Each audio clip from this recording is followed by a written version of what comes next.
Howdy. Yeah, there we are. Uh, excuse me. Didn't mean for that, but yeah. All right, there we go. We'll go that way. Hello. Now, this is something I love doing, and it's recording. It may not be the best recording, but it's my recording. Okay, just like everybody else does. So maybe it's better than mine, and that's okay too. Now, stay there, and you'll be all right. Anyway, sorry about that, but good deal. There's one, and there's the other. All right, got my dogs down for a few hours. Anyway, now hopefully I won't get no phone calls. But in the process of the video that I am making has to do with any and everybody that watches this video. And I will also say that it's going to probably be a little lengthy. It could be an hour, it could be a couple hours, it could be an hour and a half, it could be 30 minutes. Who knows? Because I can't pause this. But anyway, this is the deal. Now, you know, well, maybe most of you do, maybe, hopefully, prayingly. 50 years under government and everything that's happened in that 50 years, okay? Think, for those of you that really worry about where we're heading, to where we've been, I'd have to say this would be the video to watch, okay? And there's a lot of things back in the days we weren't told about.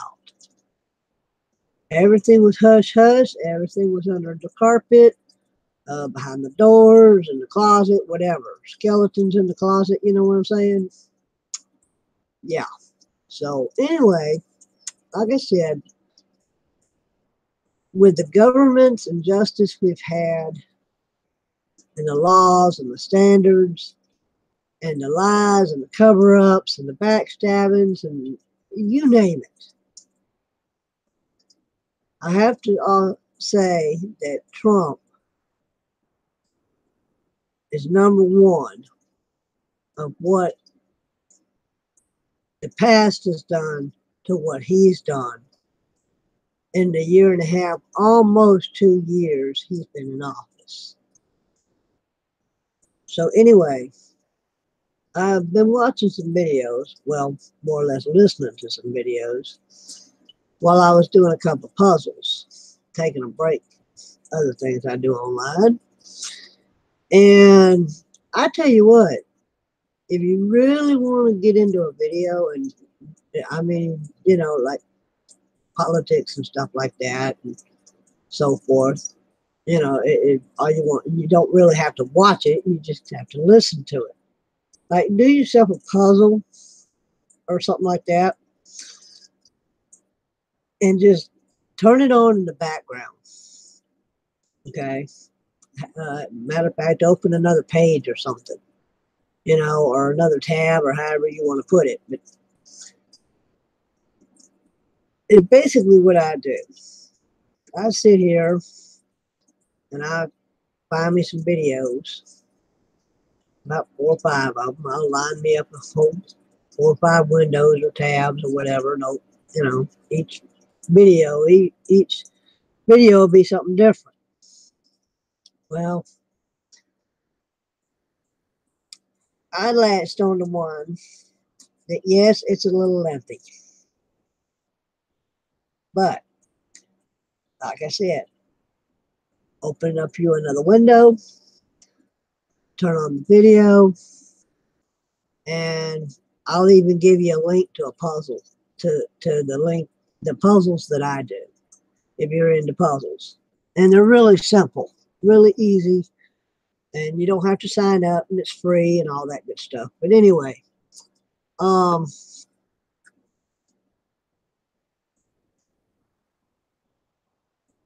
back in the day when I was growing up, okay, I didn't know half the stuff I just heard.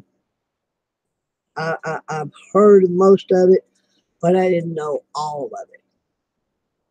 And when I was listening to this, it's like, what the hell? How in the hell does this happen? Why? And she's still here. She never did, she never ain't set foot one in jail, prison, behind bars. She ain't never, I mean, she's like high mighty that everybody just don't want to do what needs to be done. And we're talking about Hillary Clinton, yes. And we're talking about Bill Clinton. And we're talking about Obama. And we're talking about all of them people. Loretta Lynch, uh, uh, Pelosi, Waters, you name it. I mean, I'm just like, in what the flip? I mean, how does this happen? I cannot stress that enough, you know? That's why I put on here. Why? How does this happen and why? So I thought I would share what I listened to on this video to give you guys some of an insight of what I'm talking about. Okay. So let me do this right here for a minute. Drop that right there. Okay. And we're going to play this for just a minute. Okay. Yeah, for just a minute. And once this hits, you'll see this Trey Gowdy and Hillary Clinton on the Ghazi attack. Chris Stevens, Sean Smith, Glenn Doherty, and Tyrone Woods served this country with courage and with honor. Yep. They were killed under circumstances that most of us could never imagine. Terrorists pour through the front gate of an American facility, attacking people and property with machine guns, mortars, and fire. It is important that we remember how these four men died. It is equally important that we remember how these four men lived and why. Yep. They were more than four images on a television screen.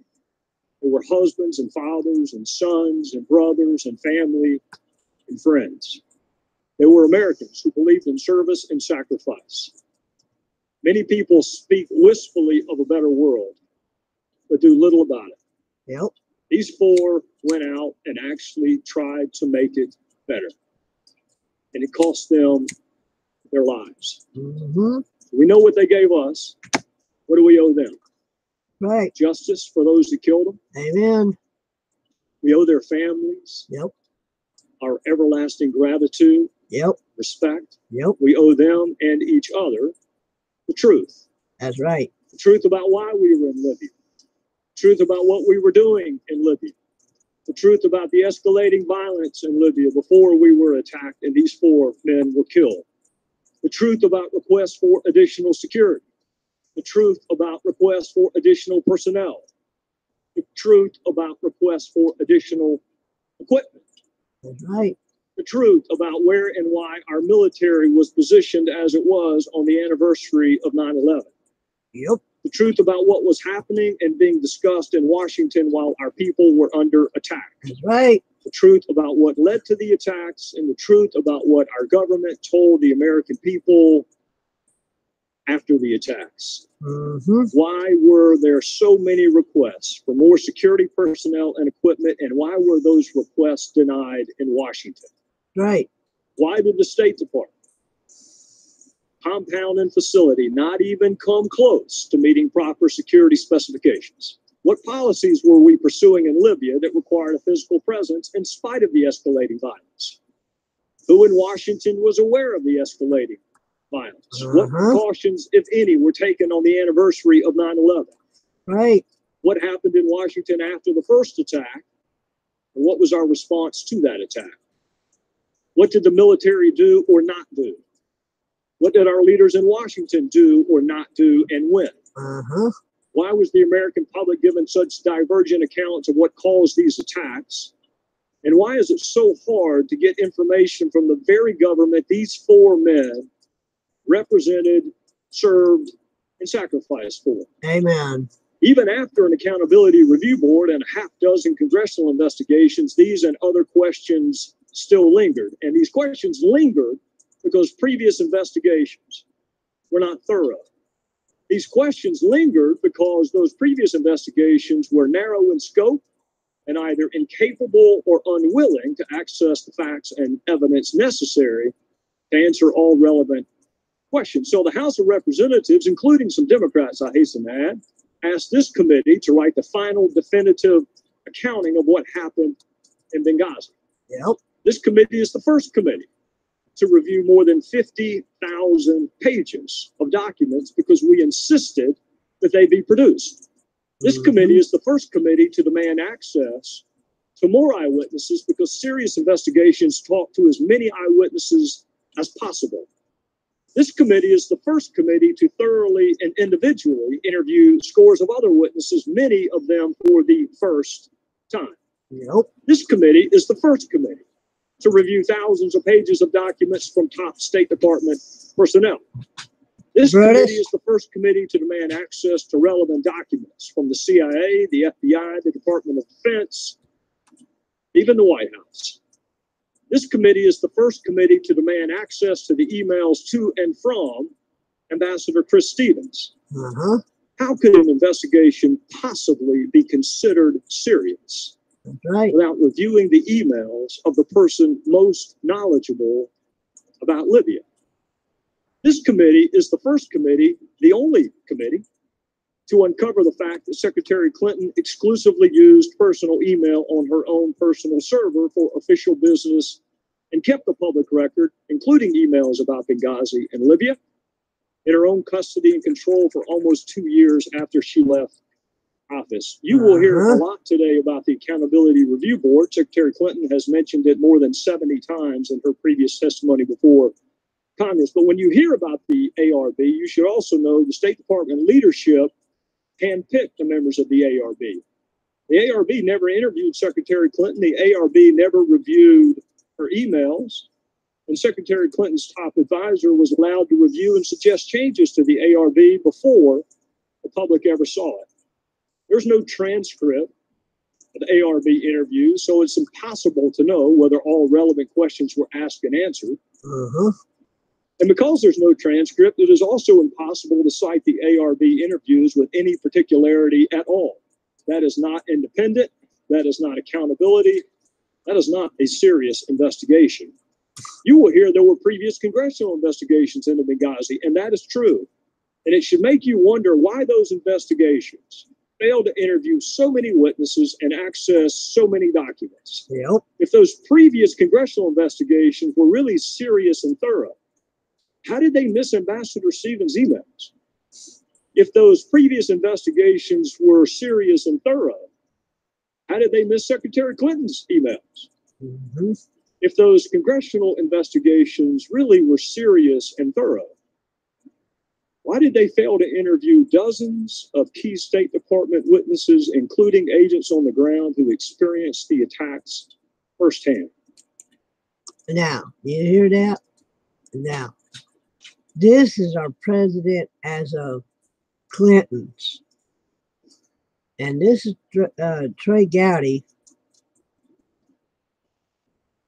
questioning her. And I'm going to set you back a little bit. Set this video back just a hair bit. And listen to what happened, what was said before this.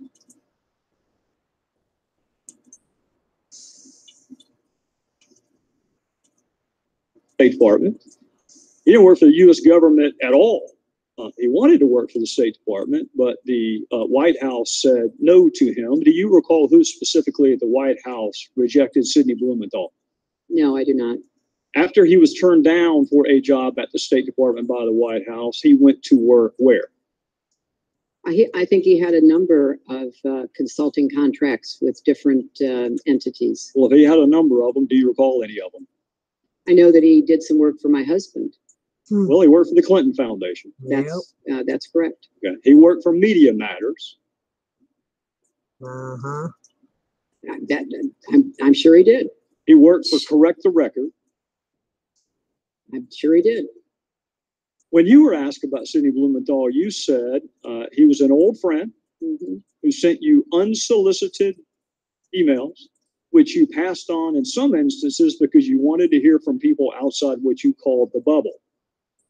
We will ignore for a second whether or not Sidney Blumenthal is outside the bubble, but I do want to ask you about a couple of those other comments, because what you left out was that he was an old friend who knew absolutely nothing about Libya, was critical of President Obama and others that you work with, loved to send you political and image advice, had business interests in Libya, which he not only alerted you to, but solicited your help for.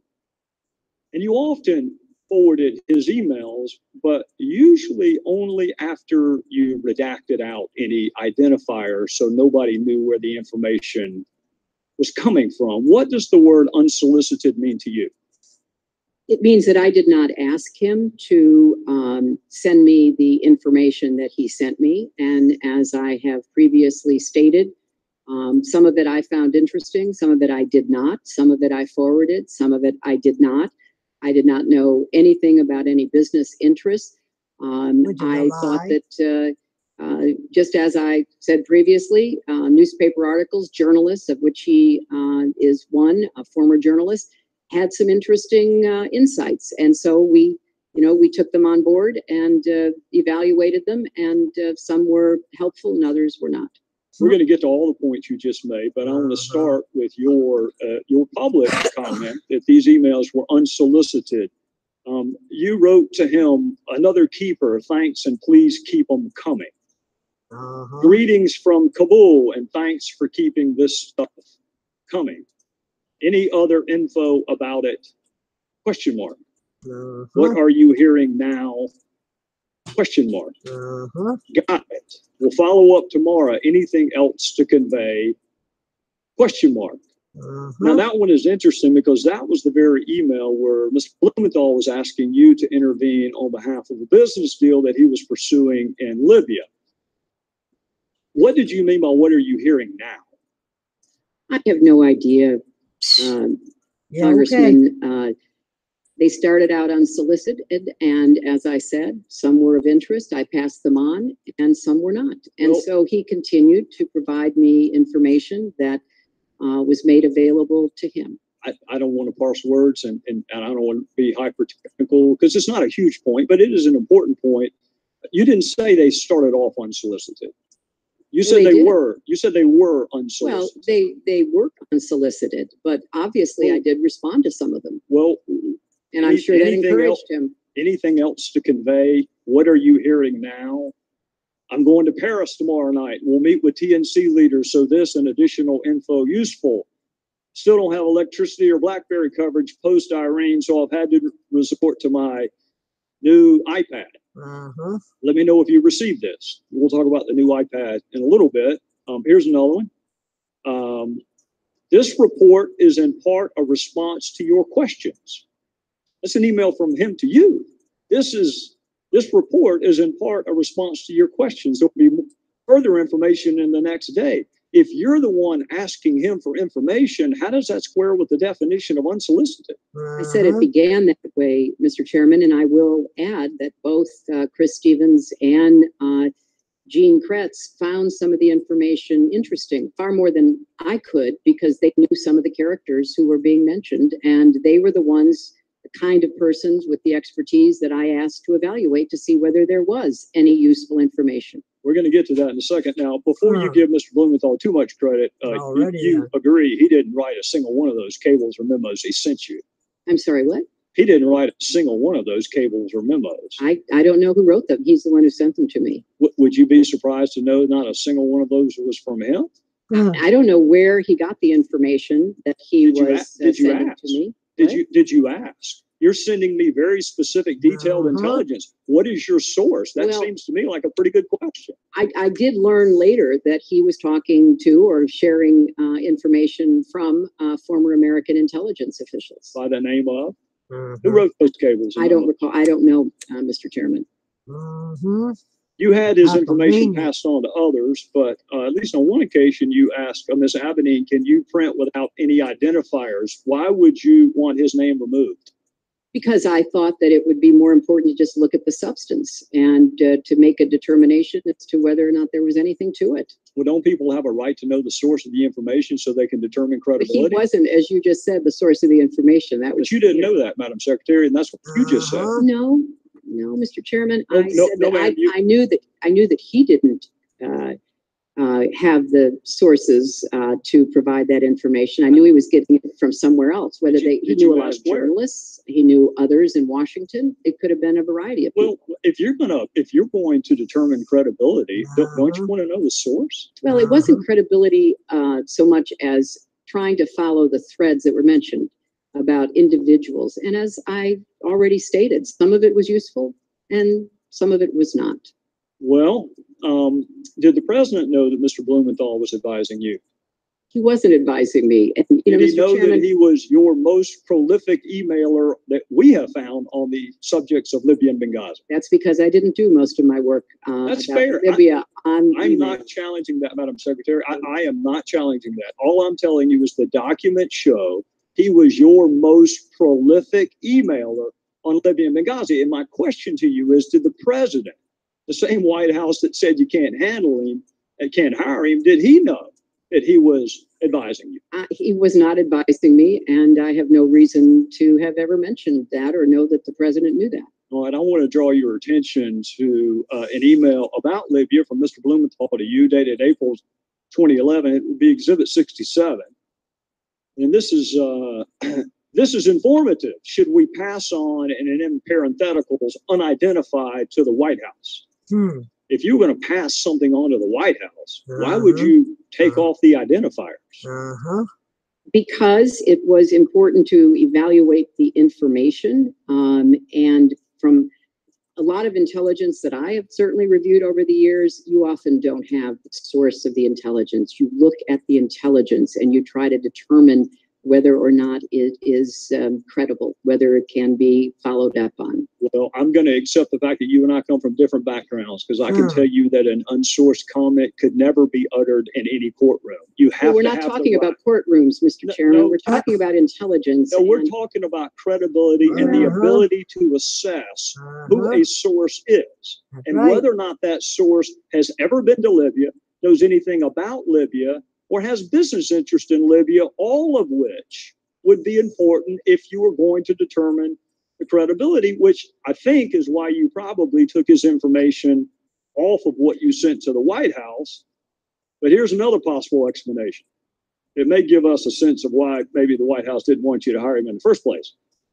In one email, he wrote this about the President's Secretary of Defense. I infer Gates' problem is losing an internal debate. Tyler, and by the way, Tyler Drumheller, that's who actually authored the cables that you got from Mr. Blumenthal. Tyler knows him well, and says he's a mean, vicious little, I'm not going to say the word, but he did.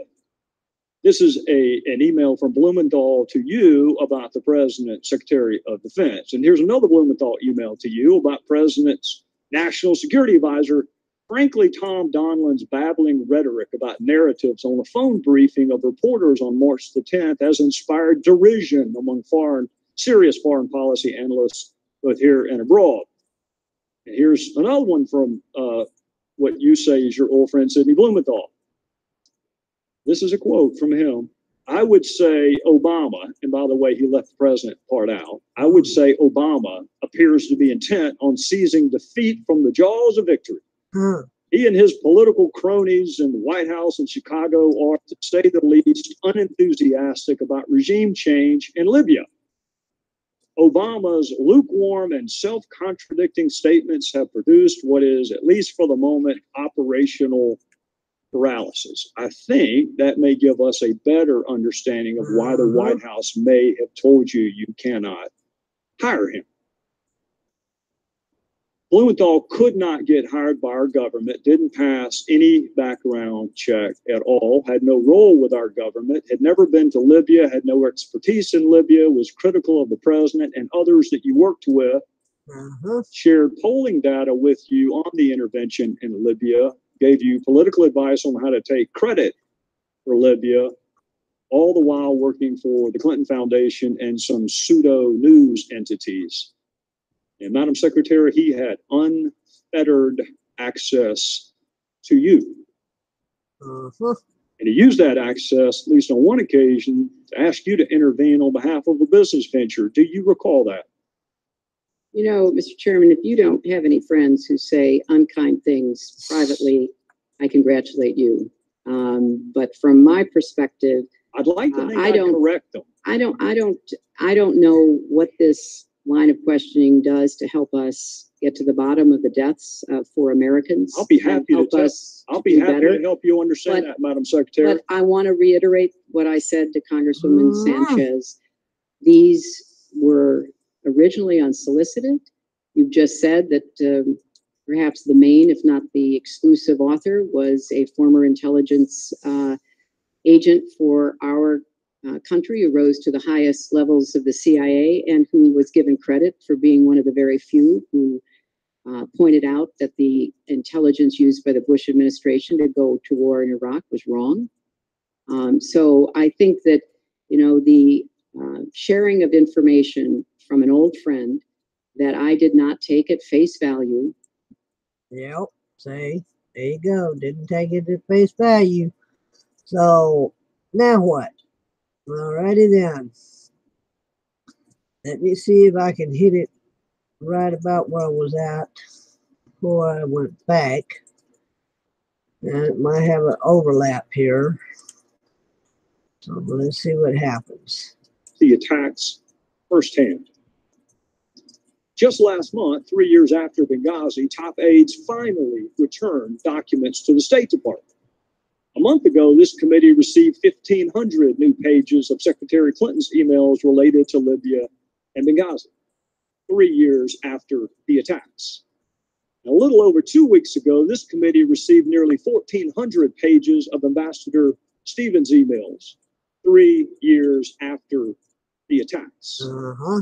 It is impossible to conduct a serious fact-centric investigation without access to the documents from the former Secretary of State, the ambassador who knew more about Libya than anyone else, and testimony from witnesses who survived the attacks. Madam Secretary, I understand there are people, frankly, in both parties who have suggested that this investigation is about you.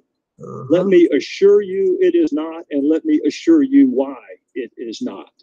This investigation is about 4 people who were killed representing our country on foreign soil. Right. It is about what happened before, during, and after the attacks. Yep. It killed them. It is about what this country owes to those who risk their lives to serve it.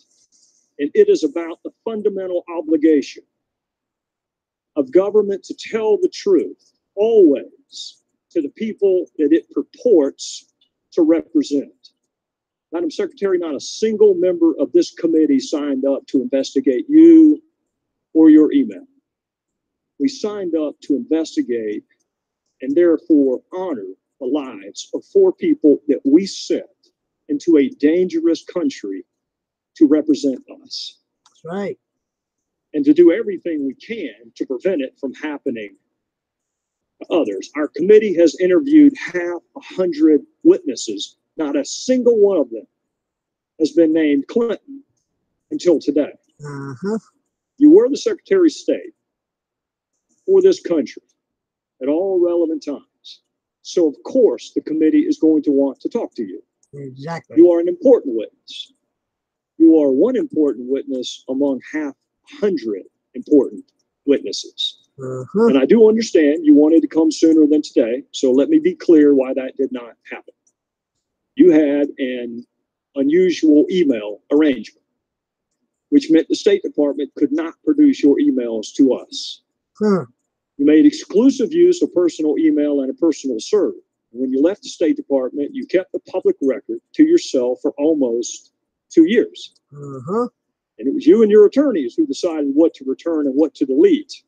Those decisions were your decisions, not our decisions. Mm-hmm. It was only in March of this year we learned of this email arrangement. And since we learned of this email arrangement, we have interviewed dozens of witnesses, only one of whom was solely related to your email arrangement. And that was the shortest interview of all, because that witness invoked his Fifth Amendment privilege against incrimination. Uh-huh. Making sure the public record is complete is what serious investigations do. So it was important and remains important that this committee have access to all of Ambassador Stevens' emails, the emails of other senior leaders and witnesses, and it is important to gain access to all of your emails, Madam Secretary. Your emails are no less or no more important than the emails of anyone else. It just took us a little bit longer to get them, and it garnered a little more attention in the process. I want you to take note during this hearing how many times congressional Democrats call on this administration to make long-awaited documents available to us. Uh-huh. They won't. Take note of how many witnesses congressional Democrats ask us to schedule for interview. They won't. Uh-huh. We would be much closer to finding out what happened and writing the final definitive report if Democrats on this committee had helped us just a little bit Uh-huh. pursue the facts. But if the Democrats on this committee had their way, dozens of witnesses never would have been interviewed. Your public record would still be private. Yep. Thousands of documents never would have been accessed. And we wouldn't have the emails of our own ambassador. That may be smart politics, but it is a lousy way to run a serious investigation. Uh-huh. There are certain characteristics that make our country unique in the annals of history. We are the greatest experiment in self-governance the world has ever known. Part of that self-governance comes self-scrutiny, even of the highest officials. The country is strong enough to handle the truth, and our fellow citizens expect us to pursue the truth wherever the facts take us. Uh-huh. So this committee is going to do what we pledged to do and what should have been done, frankly, a long time ago, which is interview all relevant witnesses, examine all relevant evidence, and access all relevant documents. And we're going to pursue the truth in a manner worthy of the memory of the 4 people who lost their lives and worthy of the respect of our fellow citizens. We are going to write that final definitive accounting of what happened in Benghazi. We would like to do it with your help and the help of our Democrat colleagues, but make no mistake, we are going to do it nonetheless. Put Because her ass in understanding jail. what happened in Benghazi goes to the heart of who we are as a country and the promises we make to those that we send into harm's way. Mm-hmm. They deserve the truth. They deserve the whole truth. They deserve nothing but the truth. The people we work for deserve the truth. The friends and family of the 4 who lost their lives deserve the truth. That's right. We're going to find the truth because there is no statute of limitations on the truth. Uh-huh. That's it. You see that? And that's just what I'm saying. Trump needs to drain the swamp and should have done drain the swamp.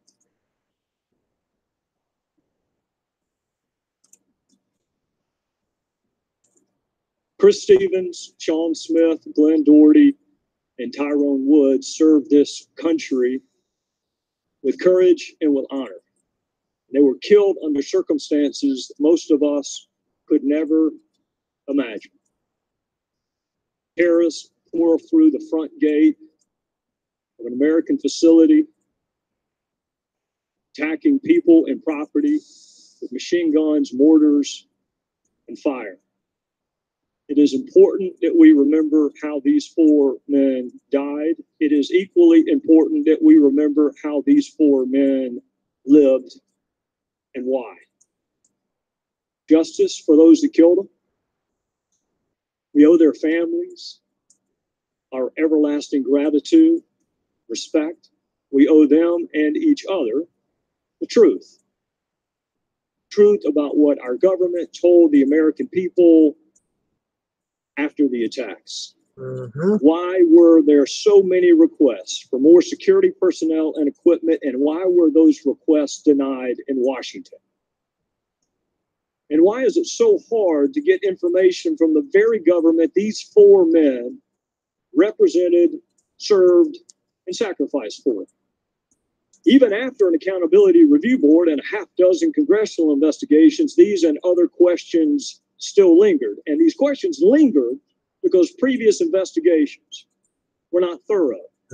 These questions lingered because those previous investigations were narrow in scope and either incapable or unwilling to access the facts and evidence necessary to answer all relevant questions. So the House of Representatives, including some Democrats, I hasten to add, asked this committee to write the final definitive accounting of what happened in Benghazi. This committee is the first committee to review more than 50,000 pages of documents because we insisted that they be produced. This committee is the first committee to demand access to more eyewitnesses because serious investigations talk to as many eyewitnesses as possible. This committee is the first committee to thoroughly and individually interview scores of other witnesses, many of them for the first time. This committee is the first committee to review thousands of pages of documents from top State Department personnel. This committee is the first committee to demand access to relevant documents from the CIA, the FBI, the Department of Defense, even the White House. This committee is the first committee to demand access to the emails to and from Ambassador Chris Stevens. How could an investigation possibly be considered serious without reviewing the emails of the person most knowledgeable about Libya?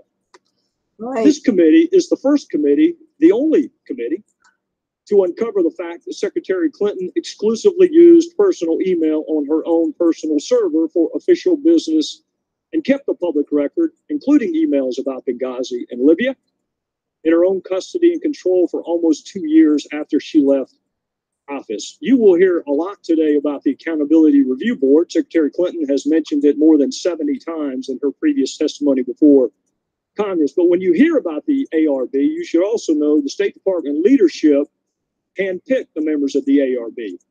The ARB never interviewed Secretary Clinton. The ARB never reviewed her emails. And Secretary Clinton's top advisor was allowed to review and suggest changes to the ARB before the public ever saw it. There's no transcript of ARB interviews, so it's impossible to know whether all relevant questions were asked and answered. And because there's no transcript, it is also impossible to cite the ARB interviews with any particularity at all. That is not independent. That is not accountability. That is not a serious investigation. You will hear there were previous congressional investigations into Benghazi, and that is true. And it should make you wonder why those investigations failed to interview so many witnesses and access so many documents. If those previous congressional investigations were really serious and thorough, how did they miss Ambassador Stevens' emails? If those previous investigations were serious and thorough, how did they miss Secretary Clinton's emails? If those congressional investigations really were serious and thorough, why did they fail to interview dozens of key State Department witnesses, including agents on the ground who experienced the attacks firsthand? That's right. Just last month, 3 years after Benghazi, top aides finally returned documents to the State Department. A month ago, this committee received 1,500 new pages of Secretary Clinton's emails related to Libya and Benghazi, 3 years after the attacks. And a little over 2 weeks ago, this committee received nearly 1,400 pages of Ambassador Stevens' emails 3 years after the attacks. It is impossible to conduct a serious fact-centric investigation without access to the documents from the former Secretary of State, the ambassador who knew more about Libya than anyone else, and testimony from witnesses who survived the attacks. Madam Secretary, I understand there are people, frankly, in both parties who have suggested that this investigation is about you. Let me assure you it is not, and let me assure you why it is not. This investigation is about 4 people who were killed representing our country on foreign soil. That's right. It is about what happened before, during, and after the attacks that killed them. It is about what this country owes to those who risk their lives to serve it. And it is about the fundamental obligation of government to tell the truth always to the people that it purports to represent. Madam Secretary, not a single member of this committee signed up to investigate you or your email. We signed up to investigate and therefore honor the lives of 4 people that we sent into a dangerous country to represent us, and to do everything we can to prevent it from happening to others. Our committee has interviewed 100 witnesses. Not a single one of them has been named Clinton until today. You were the Secretary of State for this country at all relevant times. So, of course, the committee is going to want to talk to you. Yep. You are an important witness. You are one important witness among 100 important witnesses. And I do understand you wanted to come sooner than today, so let me be clear why that did not happen. You had an unusual email arrangement, which meant the State Department could not produce your emails to us. You made exclusive use of personal email and a personal server. And when you left the State Department, you kept the public record to yourself for almost 2 years. And it was you and your attorneys who decided what to return and what to delete. Those decisions were your decisions, not our decisions. It was only in March of this year we learned of this email arrangement. And since we learned of this email arrangement, we have interviewed dozens of witnesses, only one of whom was solely related to your email arrangement. And that was the shortest interview of all, because that witness invoked his Fifth Amendment privilege against incrimination. Making sure the public record is complete is what serious investigations do. So it was important and remains important that this committee have access to all of Ambassador Stevens' emails, the emails of other senior leaders and witnesses, and it is important to gain access to all of your emails, Madam Secretary.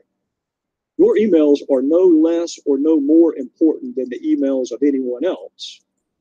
It just took us a little bit longer to get them, and it garnered a little more attention in the process. I want you to take note during this hearing how many times congressional Democrats call on this administration to make long-awaited documents available to us. They won't. Take note of how many witnesses congressional Democrats ask us to schedule for interview. They won't. We would be much closer to finding out what happened and writing the final definitive report if Democrats on this committee had helped us just a little bit pursue the facts. But if the Democrats on this committee had their way, dozens of witnesses never would have been interviewed. Your public record would still be private. Nope. Thousands of documents never would have been accessed. And we wouldn't have the emails of our own ambassador. That may be smart politics, but it is a lousy way to run a serious investigation. There are certain characteristics that make our country unique in the annals of history. We are the greatest experiment in self-governance the world has ever known. Yep. Part of that self-governance comes self-scrutiny, even of the highest officials. The country is strong enough to handle the truth, and our fellow citizens expect us to pursue the truth wherever the facts take us. That's right. So this committee is going to do what we pledged to do and what should have been done, frankly, a long time ago, Amen. which is interview all relevant witnesses, examine all relevant evidence, and access all relevant documents. And we're going to pursue the truth in a manner worthy of the memory of the 4 people who lost their lives and worthy of the respect of our fellow citizens. We are going to write that final definitive accounting of what happened in Benghazi. And we would like to do it with your help and the help of our Democrat colleagues, but make no mistake, we are going to do it nonetheless. Because understanding what happened in Benghazi goes to the heart of who we are as a country and the promises we make to those that we send into harm's way. Right. They deserve the truth. They deserve the whole truth. They deserve nothing but the truth. The people we work for deserve the truth. The friends and family of the 4 who lost their lives deserve the truth. Right. We're going to find the truth because there is no statute of limitations On murder. on the truth. Uh-huh. Amen. Now, let me see if I can do this, because there was another one I watched before this. And it was like, oh my God. This is something that maybe a lot of people don't. Oh, hang on a minute. A lot of people may not know about the Clintons and their little cohorts, I call them. This is something that you really need to listen to, because this is who was running our country. This is why our country is the way it is. Okay? And it's going to be a little lengthy, but if you're interested in the past of why and how and who put our nation like it is, this will explain a whole lot of it right here. And let me turn it down some. When you are living through the events of your life on a day-to-day basis, it is sometimes hard to know if you are witnessing an historic turning point in the life of a nation, or just mistaking the noise of Washington politics as usual. But there can be no doubt that the undercurrents in the era of William Jefferson Clinton are unprecedented. While the U.S. press barked and howled with pitiful irrelevance about Clinton's $200 haircut, he quietly became the first president in the nation's history to fire every U.S. attorney in the country. When he fired William Sessions in July 1993, it was also the first time in American history that a president had summarily dismissed an FBI director. As Americans, we must then ask what the reasons were for these unprecedented moves by a new president. Was it by design? If so, why? There are dozens of other questions that beg an answer as well.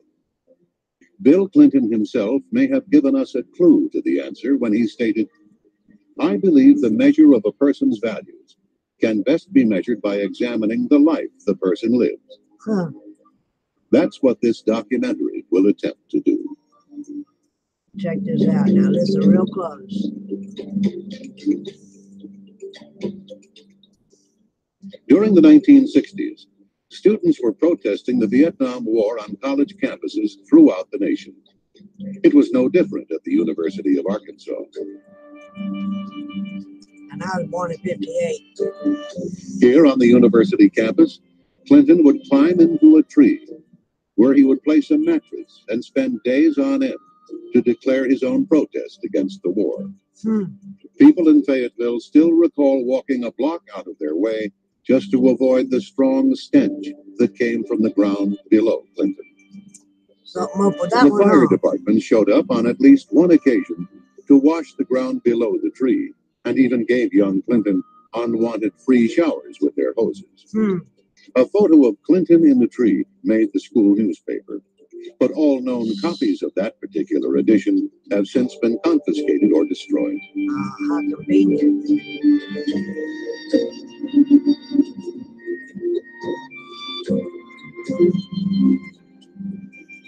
Mr. Clinton studied at Oxford in England. Most most of his professors there described themselves as Marxist-Leninists or socialists. In early 1969, Clinton was called to London for a physical examination and was classified 1A, which meant Vietnam.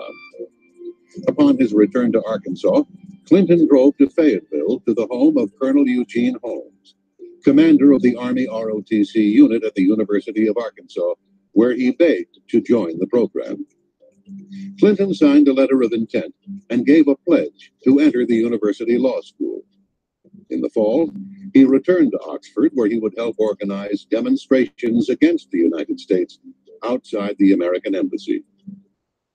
On December 2nd, 1969, in violation of his promise to enroll in the ROTC program, he applied to Yale Law School.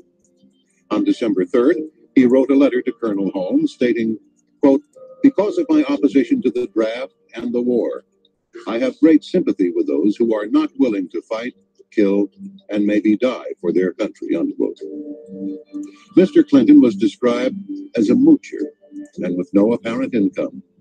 Yet he left England for a 40-day trip to Scandinavia, the Soviet Union, and Czechoslovakia. Clinton stayed at one of Moscow's most exclusive hotels, the National. Clinton went on to Prague, where he stayed with Oxford friend John Cobold's parents, who were leaders in the Communist Party. The grandfather was a founder of the Czech Communist Party and a member of the party's Central Committee. In fact, Communist Czechoslovakia had been a training area for international terrorists. Shortly after Clinton's return to America, his friend Jan Cobold died mysteriously when he fell from the upper floors of a derelict building in circumstances that were unclear. How convenient. Another close Clinton friend and a fellow draft dodger at Oxford was Frank Haller. When he returned to Spokane, Washington, he was found shot to death in September 1971. His death was ruled a suicide. How convenient. Listen, real close. Hillary's college days. At Yale Law School in 1970, Hillary Rodham helped found the Yale Review of Law and Social Action. The second issue devoted 50 pages to the murder trial of Black Panther Lonnie McLucas. Some of the illustrations depict policemen as pigs. One drawing shows a decapitated and dismembered pig squealing in agony, and another one described them as, quote, "a low-natured beast that has no regard for law, justice, or the rights of people. A creature that bites the hand that feeds it.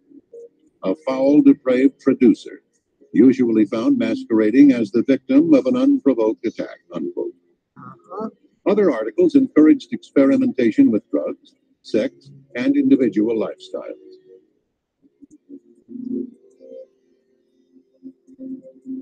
The rise to power.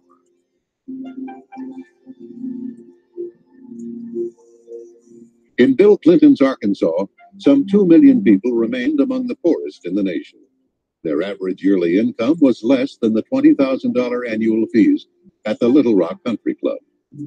Arkansas families earning less than $9,000 a year paid nearly 4 times more state tax proportionately than families making in excess of $600,000.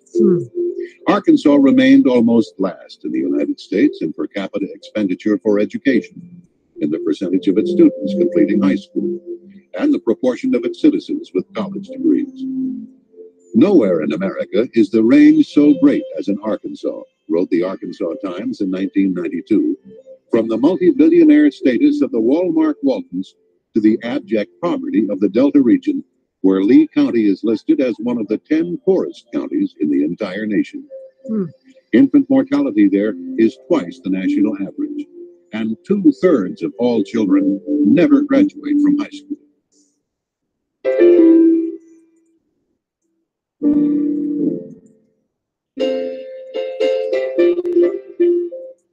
In the aftermath of his 1980 election defeat, Bill Clinton began appearing every Sunday at Emmanuel Baptist Church, which he had never attended so regularly before.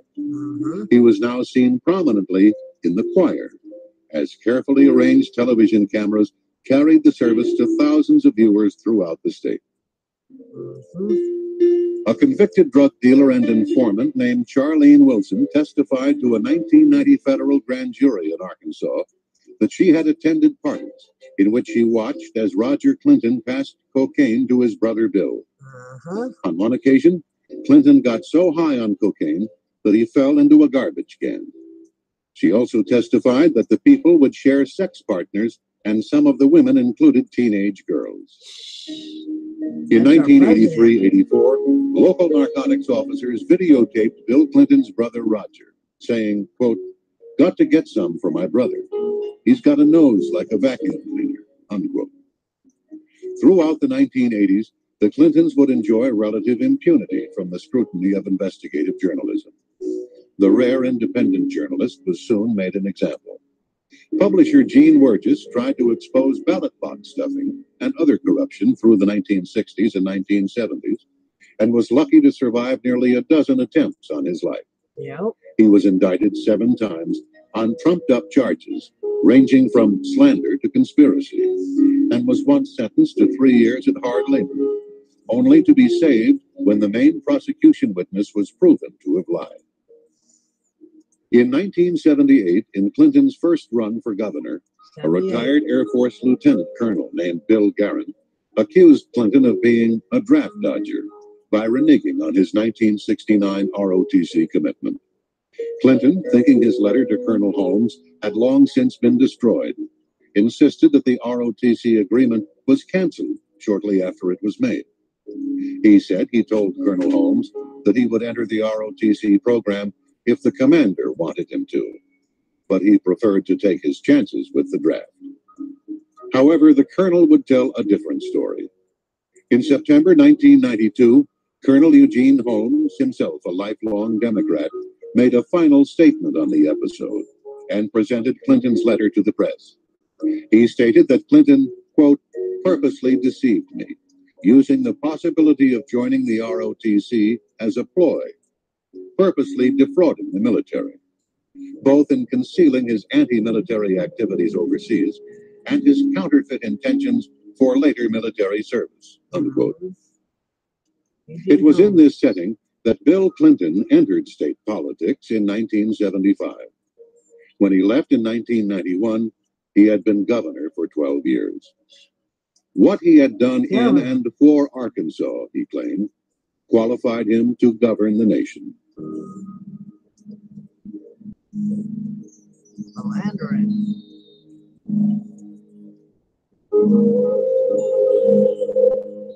From Clinton's first years as Attorney General, Little Rock had been awash in gossip about his blatant womanizing. After he was elected president, Arkansas trooper bodyguards and others would testify to his extramarital relations with literally hundreds of women.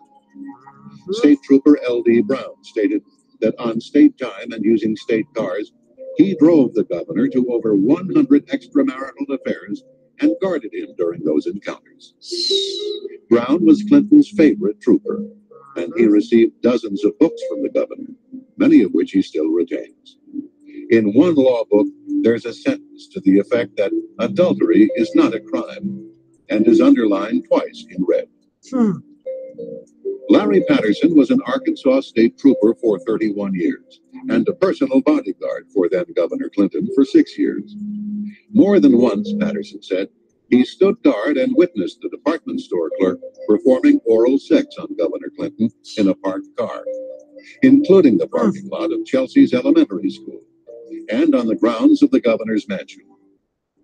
It was probably the most bizarre time I spent in my tenure with the state police. I was required to go out into the audiences to get women's telephone numbers, their names, to block streets, to sit in women's driveways till the wee hours of 3 and 4, 5 o'clock in the morning at their apartment complexes. That's what I was required to do. That was just part of the job.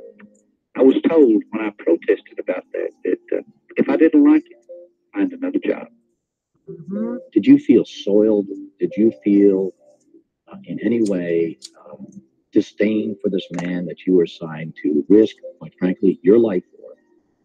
But your job did not turn out to be saving his life or protecting him. You, quite frankly, turned out to be someone assigned to procure. It's a pimp. I didn't want to use that word, but how did that make you feel? Well, it was real easy to get caught up in all the hoopla at first. But after a while, after you saw the way he treated people, that's not the way that I was taught. It was not the standards that I was raised by. And it bothered me a lot. And to the point where I talked to my supervisors about it, I talked to the director of the state police about it. And I was told, yeah, that's part of your job. In fact, Bill Clinton told me one time, he said, Larry, you may be required to lie, to steal, to kill, to protect me, to cover me. It's his words. I'll be down, see? On yet another occasion, the governor arrived at the Little Rock airport. Clinton told his bodyguards that he was going to be driven back to the residence by the Arkansas lawyer who had met the plane, so that she could show him her new Jaguar.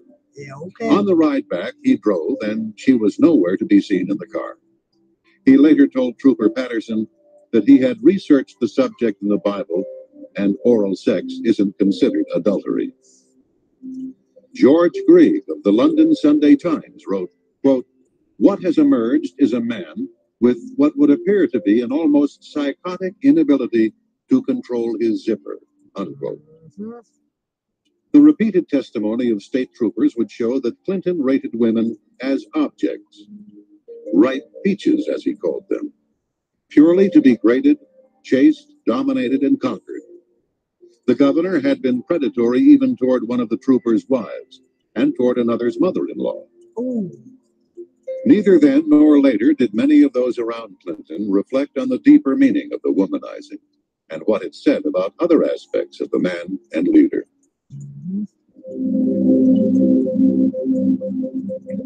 Threats. No fewer than 4 Arkansas state troopers, including 2 past presidents of the Arkansas State Troopers Association, have now provided detailed accounts of attempts to silence them because of their knowledge about Clinton's affairs with unmerited career promotions and job offers. Federal jobs was offered by Bill Clinton when Roger Perry and Danny Ferguson and Ronnie Anderson and I first came forward. If we would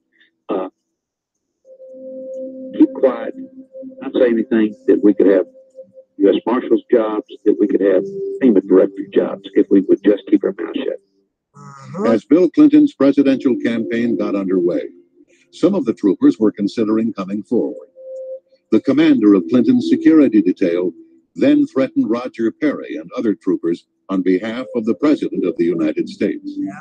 He said the troopers' reputations would be destroyed and that they themselves would be destroyed. There you go. Larry Patterson even received a handwritten note expressing concern about his health. Larry, did you fear Bill Clinton? Personally, no, I did not. After I got to know the man, if it came to a confrontation between a policeman and Bill Clinton would always back down. No, I was not physically afraid of Bill Clinton. I was afraid of his power. Larry, were you afraid of Bill Clinton's friends? You betcha.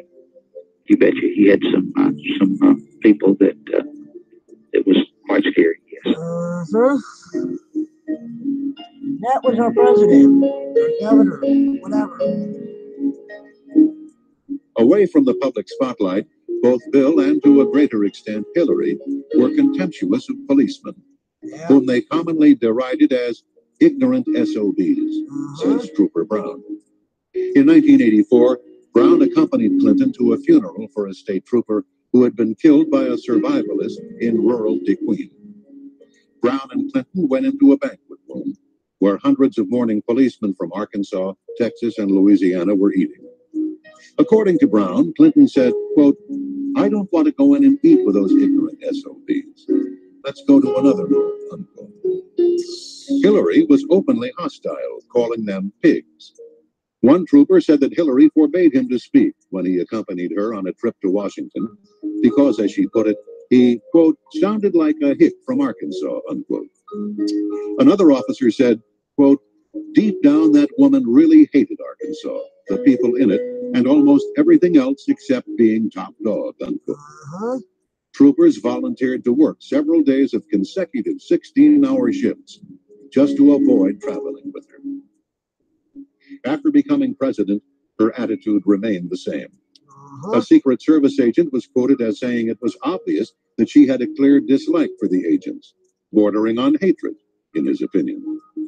On another occasion, Secret Service agents heard Hillary's daughter, Chelsea, refer to them as personal trained pigs to some of her friends. One of the agents explained to her that he was willing to put his life on the line to save hers, and he believed that her father, the president, would be shocked if he heard what she just said to her friends. Chelsea's response was, "I don't think so. That's what my parents call you."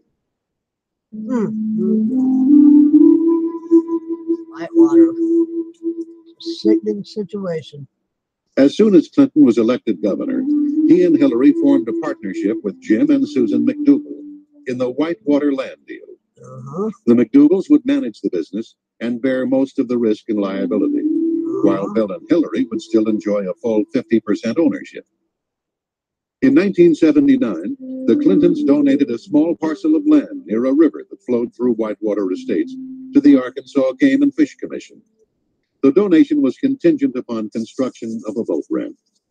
Once the ramp was completed, a paved access road, funded at taxpayers' expense, was built from Highway 101 to the ramp, adding substantially to the overall value and marketability of home sites. Bill Clinton had used the powers of his office to enhance the value of his real estate speculation. Many elderly buyers invested in Whitewater because, after all, it was owned by the governor and his wife. However, they made the mistake of not reading the fine print of the real estate contract. As many of them would find, if they defaulted on their monthly installments for more than 30 days, they would lose all of their equity in the land, regardless of how much they had put down or paid in. The results could be devastating. Clyde Soaps put $3,000 down and faithfully made 35 monthly payments of $244.69. When he fell desperately ill, he could no longer make his payments. Although he had paid $12,000 of the $14,000 price of the lot, he quickly lost the land and all his previous investment. This was a typical case. More than half of those who bought Whitewater lots would lose their land and all their equity payments. Records showed at least 16 different buyers paying in more than $50,000 and never receiving property deeds. Meanwhile, Whitewater carried on a flourishing traffic in repossessions and resales, selling some lots over and over when elderly buyers faltered on their payments. A local businessman said, quote, "They screwed people left and right, taking advantage of a bunch of poor old folks on a land deal. The future president and first lady. That ought to be the real Whitewater scandal." Amen. Right. Money schemes. Hillary. Real estate development was not the Clintons' only good fortune. Less than 2 months after launching Whitewater, Hillary Rodham began trading in the cattle futures market. She was allowed to open her account with a $1,000 deposit, rather than the $12,000 that mercantile exchange rules required. On October 11, 1978, her first transaction netted, within days, a $5,300 gain. Within a week, Hillary had won another $7,800 and $7,200 more only days after that. When she got out of the market in July 1979, her $1,000 investment had mushroomed into $100,000.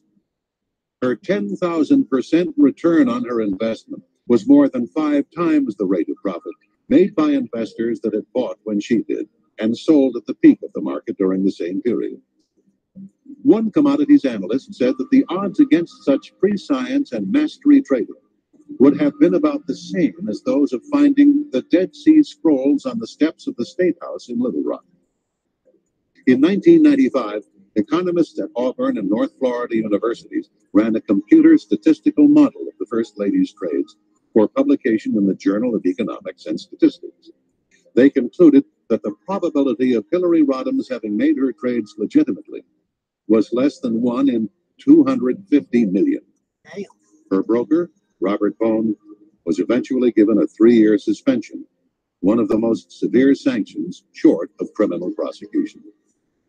A 1981 audit showed that Chelsea's nanny, Desi Sanders, was employed at the governor's mansion from the time of Chelsea's birth to the time Clinton left office. Watch it. The state of Arkansas does not pay for nannies, so Governor Clinton had Desi Sanders listed on the payroll as a security guard. During the decade of the 1980s, the Clintons' income would put them in the top 3% of American families.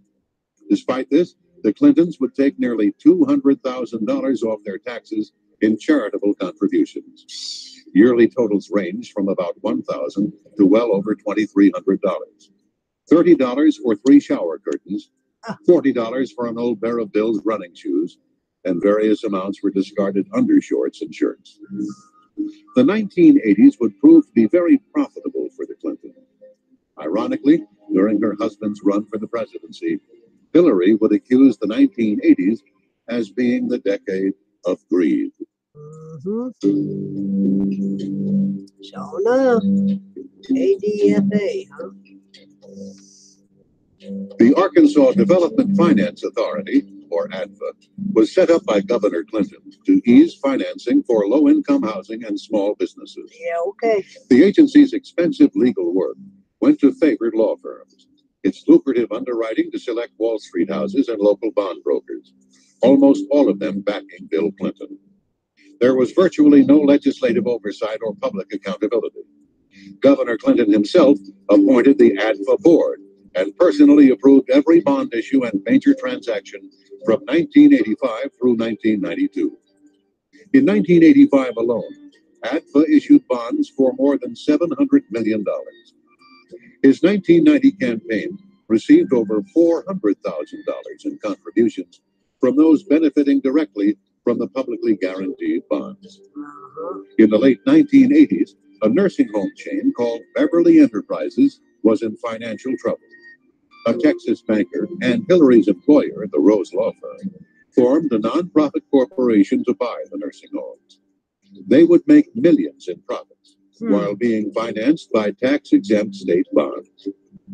In September 1989, they were about to carry off a deal in Arkansas for the purchase of 32 nursing homes with $83 million in state bonds. At the last moment, the deal collapsed when Attorney General Steve Clark claimed he had been offered $100,000 in campaign money as a bribe to drop his opposition to the Beverly bonds. The partner who devised the nursing home scheme, William Kennedy III, would later be named a counsel to the president, one of the most powerful positions in the Clinton White House. Dan Lannister. Dan Lassiter was an Arkansas bond dealer and a close friend, as well as a major contributor to then Governor Clinton.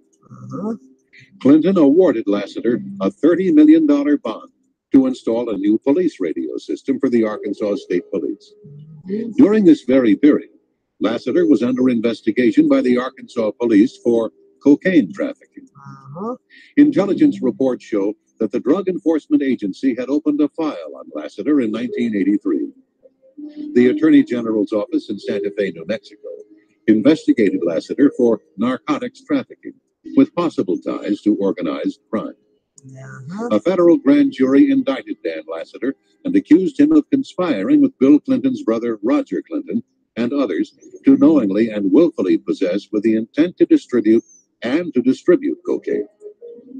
In the end, Lassiter was offered a plea agreement and was charged with conspiracy to distribute cocaine. He was paroled after 1 year, most of it spent in a halfway house. He was granted a full pardon by then Governor Clinton. Patty Ann Smith was 16 years old when she fell under the influence of Dan Lassiter. She was still a child, but not for long. In the offices of the U.S. Attorney in Little Rock, she stated, quote, "I was a virgin until 2 months after I met Dan Lassiter. I finally gave in and slept with him. I was introduced to cocaine use by Dan Lassiter when I was 16 years old and a student at North Little Rock High School. Dan Lassiter planned on using me as a prostitute to entertain his friends, unquote. At the time, Lassiter was 40, more than twice her age. She was told by one of Lassiter's cohorts that, quote, if I ever betray his trust and hurt Lassiter in any way, I would not see daylight to tell about it anymore, unquote. She said she met Bill Clinton several times, but he was never acting like a governor when I saw him. She claims to have witnessed Governor Clinton taking cocaine on several occasions. In an interview with U.S. attorneys, a 33-year-old Little Rock woman stated that she had been started on cocaine by an associate of Lassiter's. He warned her that she was as good as dead if she ever told anything about him or Lassiter. As a circuit court clerk, Dennis Patrick's income was less than $25,000. Dan Lassiter's brokerage company would secretly run over $100 million through Dennis's account. When the FBI found out, they informed Dennis that he would be an important witness in their investigation of Whitewater. Yeah. The ATF soon learned that Dennis's life was in danger and informed him that a contract was out on his life. It was then that he began wearing a bulletproof vest. Yep. After 2 attempts on his life, the police arrested a man who admitted that he had been contracted for $20,000 to kill Dennis Patrick and his wife. See? Patsy Thomason was given power of attorney to manage Lassiter's business empire while he was in prison. An employee at Lassiter's firm told Dennis that Thomason was in charge and that she could put an end to his nightmare. But the nightmare continued, and Dennis was stripped of his life, his name, his integrity, everything he had. He eventually fled the state for his safety as well as that of his family. Patsy Thomason was clearly a favorite of Bill Clinton. He appointed her executive secretary of the Arkansas Democratic Party, which helped build the foundations for his presidential bid. After the 1992 elections, she was given one of the most powerful positions in Washington, director of the White House Office of Administration. In this position, Thomason failed to provide proper security clearances for over 100 White House staff members, many of whom were alleged drug users. Under her direction, random drug testing for the White House staff was eliminated. Tyson. Don Tyson. Listen to this. This is messed up. Poultry tycoon Don Tyson heavily financed Bill Clinton's election campaigns throughout his career. Yep. In return, he received millions of dollars in state tax breaks, as well as favorable treatment in the form of relaxed environmental regulations. Under Clinton, the chicken industry effectively made its own rules in Arkansas. Hillary's amazing $100,000 profit from an initial $1,000 investment was made possible through the influence of Tyson Foods counselor James Blair. After this incident, the relationship between the Clintons and Tyson Foods president Don Tyson came under examination. The resulting revelations were shocking indeed, as evidenced by the following documents from the U.S. Drug Enforcement Agency, which linked Don Tyson to drug trafficking. One file cited an informant who said Tyson was involved in drug traffic and stolen property. Another stated that Tyson's company aircraft was being utilized to smuggle drugs from Florida to Springdale, Arkansas. A memorandum on July 19, 1988 is centered on Don Tyson's illegal use and distribution of cocaine. It calls for a combined investigation team of FBI, DEA, IRS, and the state police. Yeah, thank There were documents that referred to alleged hitmen employed by Tyson to kill drug dealers who owed him money. In one of them, an informer stated that Daddy Don, Donald Tyson, can put out the word to take care of you. She gave as an example a female who was found in a culvert near Highway 71 outside of Fayetteville, Arkansas. One woman stated that she was afraid that she might get killed as she understood that Don Tyson was a drug dealer who brought drugs in from California by truck and airplanes. And a confidential informant claimed to have information on an alleged hitman for Don Tyson. None of the allegations against Don Tyson have led to criminal charges. See? Police Yeah. officers who tried to mount a case against Tyson were destroyed by their superiors in the state police. That's right. See? See? This is how everything happened. Mena, Arkansas is tucked away in the remote Ouachita Mountains of western Arkansas. It became the site of one of the most enduring conspiracy theories of the late 20th century. The core allegation is that the airport was used to transport weapons to the Nicaraguan Contras, with collusion and cover-up implicating Governor Bill Clinton. It was a multi-billion-dollar gun-running, drug smuggling, and money laundering operation. Barry Seal was a legend in the cocaine trade. His drug runs were flown in from Latin America, loads averaging 300 pounds of cocaine and worth at least tens of millions of dollars, and parachuted onto remote sites in Arkansas. By the sheer magnitude of the drugs and money its flights generated, tiny Mena, Arkansas became, in the 1980s, one of the world centers of the narcotics trade, and the base of what many believe was the single largest cocaine smuggling operation in U.S. history. Under who? Larry Douglas Brown was Bill Clinton's favorite among the troopers assigned as his personal bodyguards. Yeah. Brown gave hundreds of pages of testimony under oath and supporting documentation that the governor had clearly been aware of the arms and drug running out of Mena as early as 1984. The state trooper watched in despair while the governor did nothing about it. See? In October of 1984, Barry Seal and Brown had lunch at Cajun's Wharf in Little Rock, a popular restaurant in the Arkansas River bottoms. In conversations over the next few weeks, Seal casually referred to Clinton as the Gov and acted like he knew the governor, Brown recalled. By the summer of 1985, Seal became a scapegoat and was sentenced to a halfway house in Baton Rouge. It was there that assassins found him and gunned him down in his white Cadillac on a rainy February night in 1986. There you go. IRS agent Bill Duncan and State Police Detective Russell Welch had compiled a mammoth investigative file on the Mena operation. The material became part of an eventual 35-volume, 3,000-page Arkansas State Police archive, a meticulous presentation of the Mena case for a grand jury. However, the cases were effectively suppressed. Duncan and Welch were not even called to testify before grand juries, state or federal. Duncan and Welch watched the Mena inquiry systematically quashed and their own careers destroyed as the IRS and state police effectively disavowed their investigations. They did something. Death of Kevin Ives and Don Henry. On the night of August 23rd, 1987, just outside the little town of Alexander, Arkansas, Kevin Ives, 17, and Don Henry, 16, witnessed a cocaine drop, which was part of the drug smuggling operation in Mena, Arkansas. The boys were captured and their hands were tied behind their backs. They were kicked and beaten and finally executed. One of the boys was stabbed to death. The bodies were wrapped in a tarpaulin and placed across the railway tracks to be mangled by the next train.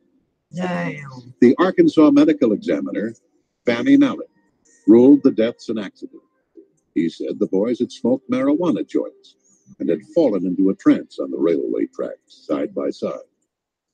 As the facts would later show, the crime lab never tested the concentration of marijuana in their blood. They were told to back Mallett's ruling. Bill Clinton was the only person to whom the crime lab answered. Kevin Ives' mother, Linda, created such a stir that a grand jury was called to investigate the case.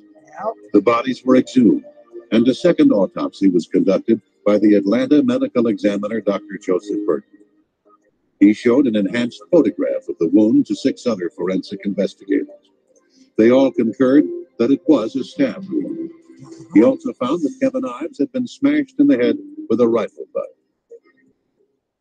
The report of the grand jury concluded that the deaths of Don Henry and Kevin Ives were definitely the result of foul play. And guess who it was? urged the law enforcement agencies, the prosecuting attorney's office, to continue the investigation into the deaths of Don Henry and Kevin Ives and into the drug problem in Saline County. Because of Linda Ives' investigation into the death of her son, she was placed on Bill Clinton's enemy list by White House counsel Mark Fabian. Hear that? Already, people associated with the case were beginning to die in what amounted to a reign of terror among young people in Alexander, Arkansas. Nope. April 1988.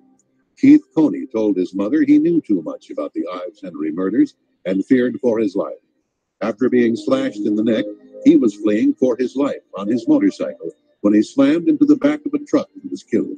Damn. Booney Bearden, a friend of the boys, disappeared. His body was never found. November 1988, Keith McCaskill claimed to have knowledge of the Ives Henry murders, but was killed before he could testify. McCaskill, knowing that his life was in danger, had said goodbye to his friends and family. He died from 113 stab wounds. Now, who done that? January 1989, Gregory Collins claimed to have knowledge of the Ives Henry murders, but was killed before he could testify. Collins was found dead from a shotgun blast to the face.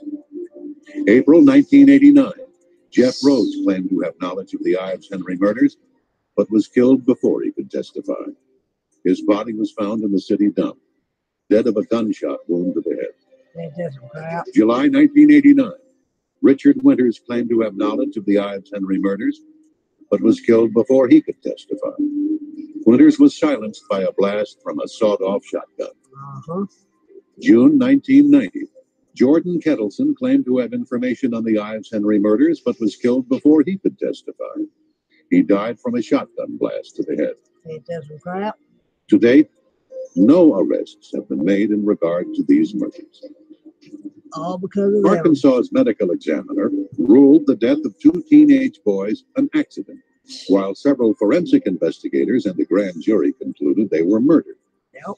But this was not the first nor the last time that Fannie Malek's rulings would cause controversy. In 1985, a North Arkansas man was fatally shot, and Fannie Malek ruled it a suicide. Yeah, right. There were 4 gunshot wounds to the chest. Yeah, okay. In the 1986 case, Malek's ruling was accidental drowning. It was later discovered that the victim had been shot in the head. In 1992, a man's body was found with 5 bullet wounds, but Malek nevertheless ruled it a suicide. In his most incredible ruling, Malek concluded that a James Milam had died of an ulcer. However, the man's skull was later recovered. He had been decapitated with a sharp knife. That Malek survived in Arkansas is a testament to Clinton's power. Just before Clinton announced his intentions to run for president, Malek was moved to another state job. How convenient. Clinton and the union boss. Union boss Arthur Koya has managed to build a political alliance with the Clinton administration. He attended the White House regularly to share breakfast with the First Lady and flew with Clinton on Air Force One. Even as Koya and the president gave each other gifts, such as expensive golf clubs, the Justice Department was filing a civil suit against Koya. It charged that he and his co-conspirators employed actual and threatened force, violence, and fear of physical and economic injury to create a climate of intimidation and fear. Members were intimidated into silence by violence, economic coercion, and by the known ties of local and international union officials with organized crime. Within days after a draft of the suit was delivered to Koya, President Clinton sent him 2 personal letters. One thanked Koya for his support of Democratic candidates, and another promised to share Koya's views on labor with Labor Secretary Robert Reich.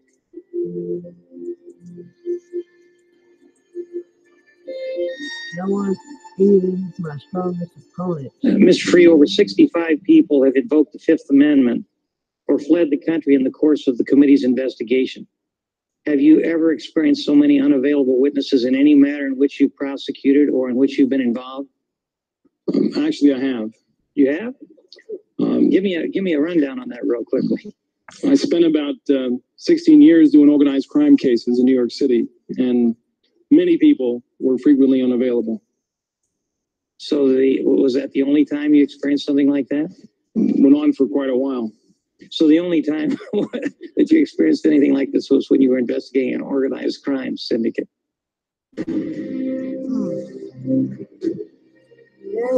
Vincent Foster. On Monday, July 19th, 1993, President Clinton called FBI Director William Sessions to tell him that he was dismissed. It would be the first time in our nation's history that a president had fired an FBI director. He called a second time a few minutes later. The president seemed to be in a hurry. Time was of the essence. Sessions was to leave the Hoover building effective immediately. The next day, Vince Foster's body was found in Fort Marcy Park, dead from a gunshot wound to the head. Under the assassination statute, the FBI would have been compelled by law to take over the case if there was any question that it might have been a homicide. But with the firing of its director, the FBI was in turmoil, and the Park Police became the lead agency in charge.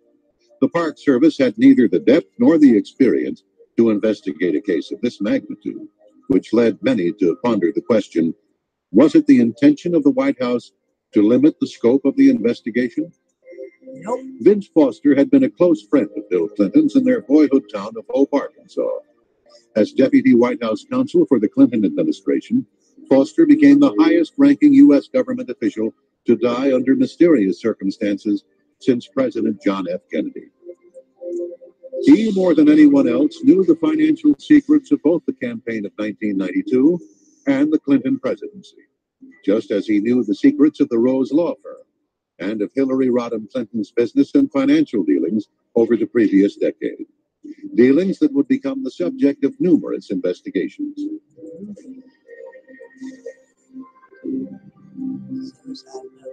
On July 22nd, Foster's briefcase was searched twice by Bernard Nussbaum in the presence of Justice Department officials and the U.S. Park Police. 4 days later, a suicide note mysteriously appeared in the briefcase. 4 days later. It was torn into 28 pieces with one piece missing. No fingerprints were found on the note, only a partial palm print of Nussbaum. Distinguished handwriting experts were contacted, the most famous being Dr. Reginald Alton of Oxford University in England. The note, he said, Forgery. was a fake. It was the work of a forger. Uh-huh. Associate Independent Counsel Mikel Rodriguez was not a conservative. Indeed, when he arrived from California with his ponytail, his earring, and his leather jacket, there were some that said Kenneth Starr had gone too far in his efforts to recruit liberal Democrats and ethnic minorities to his team. Rodriguez spent his time combing through the archive of documents in the Foster case, and he didn't like what he saw. He managed to gain access to the locked files in the Office of the Independent Counsel. Hidden inside was a folder of crime scene photographs that had been deliberately withheld from the prosecutor. Among them was the original Polaroid of Foster's neck. Rodriguez went to the Smithsonian Institution for enhancement of the original. The blow-up photo revealed a dime-sized wound on the right side of Foster's neck, suggesting a gunshot fired at point-blank range into the flesh. The medical examiner at the scene was Dr. Holland. After examining Foster's body, he made reference to a wound on Foster's neck on page 2 of his report. This finding was in agreement with 2 of the rescue workers who testified before the Whitewater grand jury that they too saw a gunshot wound on Foster's neck. Incredibly, in the official autopsy report on Vincent Foster, a gunshot wound to the head is listed, but the wound on the neck is completely left out.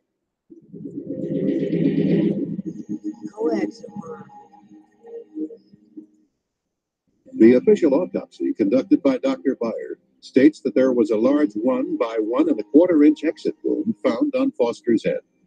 Both Fisk and Starr in their final reports similarly maintained that there was an exit wound on Foster's head.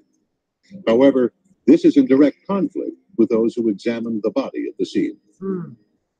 A 38 special will take the back of your head off, blood and brain matter everywhere. Yet no skull fragments or brain matter were found by the FBI or Park Police. 2 days after Vincent Foster's body was discovered in Fort Marcy Park, an FBI memo was sent to then Acting Director Floyd Clark. It says in part, quote, preliminary results of the autopsy include the finding that a .38 caliber revolver, constructed from two different weapons, was fired into the victim's mouth with no exit wound, unquote. Already then. This was in agreement with Detective John Rowland, who examined Foster's body at the scene.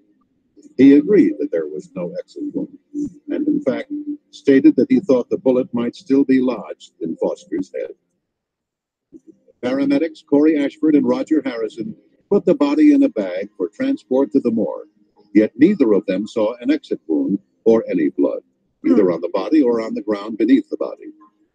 This was in agreement with Dr. Howe, who examined the body at the scene and wrote in his report that the wound was mouth to neck. Paramedic Todd Hall was one of the first to arrive. He testified before the grand jury that he saw two men running away from the scene into the woods. Paramedic Richard Arthur, who had attended to 25 to 30 gunshot deaths in his 9 years as a rescue worker, believed it was a homicide. "I've just never seen a body lying so perfectly straight," he said. His colleague, Corey Ashford, also had coded the death as a homicide. For 4 months, Rodriguez probed the case. He called witnesses before a grand jury and soon discovered serious indications of a cover-up. By the early spring of 1995, he was starting to probe a hypothesis that the crime scene at Fort Marcy Park had been staged, that the gun had most likely been planted at Foster's hand, and that a crucial photograph of Foster's neck and head had been falsified. He turned to his boss, Kenneth Starr, for support. Nothing was done to resolve the matter. In March 1995, Rodriguez resigned. The only serious investigation ever conducted into the death of Vincent Foster came to an abrupt end. Confidential witness. The confidential witness had stopped at Fort Marcy Park and had ventured about 700 feet into the wooded groves, where he spotted a body lying in the dense foliage. He looked as if he'd been dead for a long time. "I mean hours," he said. The bed of dried leaves below the body had been very heavily trampled, and his hands were neatly next to his body with the palms up. He said under oath to a congressional delegation that he saw no weapon, no gun. There was nothing in Foster's hands.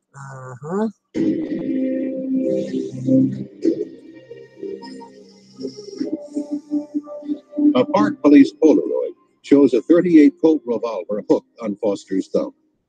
It was made from parts of at least two separate weapons, and it had two different serial numbers. The only recorded sale to gun retailers of both serial numbers was in 1913, and that was too old to trace. Foster's fingerprints were not found on the gun, although a print belonging to someone else was found under one of the detachable grips. A .38 Special has a fierce recoil and can throw one's hand back over their head. However, the large sight on the gun did not damage Foster's teeth or gum tissue, and the gun was neatly at his side. Residents of homes as close as 300 yards away were never interviewed by the Park Police as to whether they had heard a gunshot. The bullet was never found. No matching ammunition was found in Foster's house. Also, note the heavy foliage around the body, which is inconsistent with the dirt pathway in front of the second cannon where the police claim the body was found. Foster would have had to walk 700 feet into the park, yet the FBI lab tests found no coherent soil on Foster's shoes. Investigators doing simulation walks found an abundance of soil on their shoes. Two homicide detectives who performed their own 2-month investigation into the Foster case concluded that the crime scene had likely been staged, with the gun placed in Foster's hand to make it look like a suicide. This report, funded by the Western Journalism Center in California, was prepared by Vincent Scalise and Fred Santucci, both veteran homicide experts from the New York City Police Department. Witnesses. Two witnesses, Mark and Judy, were interviewed by the FBI in April 1994. They drove a white Nissan into the parking lot at Fort Marcy Park. Judy said she saw a man sitting in Vince Foster's Honda. Mark said that a man with long blonde hair had been standing by the open hood of Foster's car. Blonde hairs were later found on Foster's undershirt, his trousers, belt, socks, and shoes. But the FBI never tried to identify these hairs. See? Kenneth Starr concluded his report in July 1997 without calling these two witnesses before the grand jury. Another witness, Patrick Knowlton, stopped by Fort Marcy Park to relieve himself. He saw a car and Foster's suit jacket folded over the driver's seat. But it was not Foster's car. He also saw a threatening Hispanic man on watch in the parking lot of Fort Marcy Park. After telling the FBI what he saw, Mr. Knowlton was asked not to mention what he saw to the press. Mr. Knowlton agreed. 17 months later, he discovered through an investigative reporter his statements to the FBI had been changed. Knowlton's description of the unoccupied car in the lot was twisted, so it could have been Vince Foster's, even though his real statement rules out any possibility of the car being Foster's. The time he was at the park is expended. It fails to say that Knowlton could pick the suspicious character out of a lineup. Through his attorney, Patrick Knowlton submitted a 20-page evidential insert to the three-judge panel that appointed Kenneth Starr. As he put it, to make sure that the report was full and complete. Attached was Exhibit 1, which is a map of the cars in the Fort Marcy lot. Knowlton was parked next to an older model Honda that was not Vince Foster's car. According to the official record, the best estimates put the time of Mr. Foster's death at between 2 and 4 p.m. However, Mr. Foster's body was discovered at 5:45 p.m., or approximately 70 minutes after Patrick had left the park. Mr. Foster, therefore, could not have driven to the park in his Honda. Exhibit 2 is a map depicting the harassment Patrick suffered. The day he was subpoenaed to testify before the grand jury, he was harassed by at least 25 men who would walk toward him or came at him from behind with threatening glares in their eyes. 25 This technique is known to federal intelligence and investigative agencies, and its objects are twofold. One, to intimidate and warn witnesses in connection with his grand jury testimony. And two, to destabilize him and discredit his testimony before the grand jury. In this exhibit, Mrs. Foster could identify only a silver gun. So FBI agents apparently showed Lisa Foster a silver gun, told her it was found in Mr. Foster's hand, and falsely reported that she identified the black gun found in Mr. Foster's hand as belonging to Mr. Foster. And yet another exhibit shows that the FBI concealed the gunshot wound in Mr. Foster's neck by concealing the contents of the medical examiner's report, which states that there was a gunshot wound in Mr. Foster's neck, falsely reporting that the 35mm photographs were underexposed, concealing that Polaroid photographs vanished, and concealing that autopsy x-rays had in fact been taken. How That convenient. in the U.S. Park Police report, Dr. Beyer discussed the existence of x-rays. That the technician who installed the x-ray machine said that it was in good working condition. But the Fisk report stated that the x-ray machine was inoperable at the time of Foster's autopsy. And as a result, no x-rays were taken.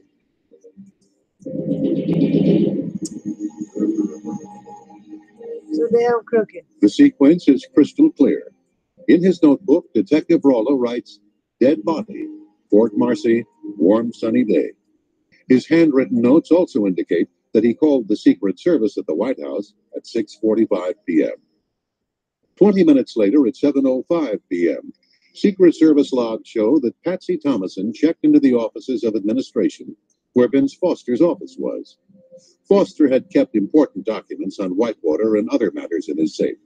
And a short time later, a group from the Technical Security Division was logged in with her. They were experts in locks and safes.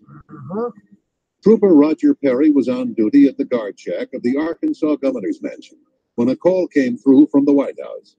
Trooper Larry Patterson tells the story. I had just gotten off work, had driven from State Police Headquarters to my apartment complex. Arrived home no later than 5 p.m. When I was just inside my apartment. I had not taken off my uniform. I had not gotten a Coke or a glass of water or something out of the refrigerator. I was in my apartment. ready to undress. The phone rang. I pick it up. It's Roger Perry. He said, Larry, you will not believe what just happened. He said, Helen Dickey just called from the White House and said that Vince Foster had just gotten off work, walked out in the parking lot, and shot himself in the head. So this was the latest, 5 o'clock, 6 o'clock, Washington, D.C. time. Perry relayed the message to Governor Jim Guy Tucker. He also called Lynn Davis, the former commander of the Arkansas State Police. 4 men in Little Rock knew about the death of Vincent Foster before 6 p.m. Washington time, at least 15 minutes before the park police discovered the body in Fort Marcy Park. President Clinton appeared on Larry King Live at 9 p.m. It was being broadcast in the library of the White House. About 20 minutes before he went on the air, a CNN makeup artist was preparing the president for his television appearance when a man walked in and announced that a note had been found in Vince Foster's office. So the White House Secret Service, Chelsea's nanny, and 3 troopers in Arkansas had known for several hours, but Bill Clinton went on Larry King as if he knew nothing of Foster's death. How convenient. At the time of Vince Foster's death, Hillary Clinton was in Los Angeles. As the LA Times reported, she cut her trip short and flew to Little Rock the day of his death. No reason was given as to the sudden change of schedule. Former FBI Director William Sessions stated that the Foster case had been compromised from the beginning. It was compromised when the White House took control of the FBI by firing Sessions the day before Foster's death.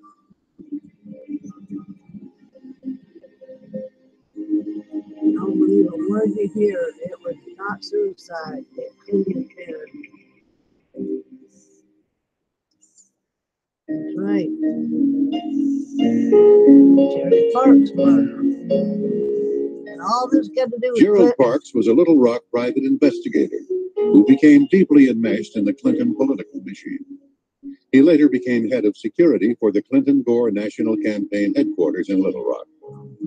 Later, during the early stages of the presidential campaign, Parks claimed to have made at least 2 trips to the airport near Mena, Arkansas. He said that Vince Foster had paid him $1,000 cash for each trip. He would pick up a trunk load of money from the Mena airport and deliver the money to Vince in the Kmart parking lot.